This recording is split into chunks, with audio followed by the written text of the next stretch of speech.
జై భారత్ అందరికీ నమస్కారం. 10వ తరగతి విద్యార్థులకి ఎగ్జామ్ దగ్గరకు వచ్చేస్తున్నాయి కదా. మరి వాళ్ళు ఎలా చదువుకోవాలి, ఏ విధంగా ఉండాలనేది కొన్ని ముఖ్యమైన పాయింట్స్ నేను చెప్తాను.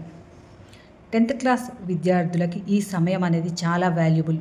ఒక్క నిమిషం కూడా సమయాన్ని వృధా చేయకండి. ప్రణాళికాబద్ధంగా చదువుకోండి. ఎక్కువగా ఒత్తిడికి లోను కావద్దు. చదువు మధ్యలో కళ్ళకి విశ్రాంతినిస్తూ ఉండండి. పాత ప్రశ్నాపత్రాలు ఉంటాయి, అంటే లాస్ట్ ఇయర్ ప్రశ్నాపత్రాలను రిఫర్ చేస్తూ ఉండండి. మంచి ఆహారాన్ని తీసుకుంటూ ఉండండి. మంచినీరు ఎక్కువగా తాగండి. వ్యాయామం చేస్తూ ఉండండి. అంతేకాకుండా మీరు ఏదైనా లెసన్ చదువుతున్నప్పుడు, ఏదైనా సబ్జెక్ట్ చదువుతున్నప్పుడు అందులో క్యూ వర్డ్స్ అనేవి, అంటే మనం ఏదైనా మీటింగ్కి వెళ్ళినప్పుడు క్యూ కార్డ్ ఎలా తయారు చేసుకుంటామో అట్లా క్యూ పాయింట్స్ అనేవి ఒక బుక్లో నోట్ చేసుకోండి. ఎగ్జామ్స్ రేపనంగా ఆ క్యూ వర్డ్స్ చదువుతున్నప్పుడు లెసన్ అంతా రివిజన్ అవుతుంది.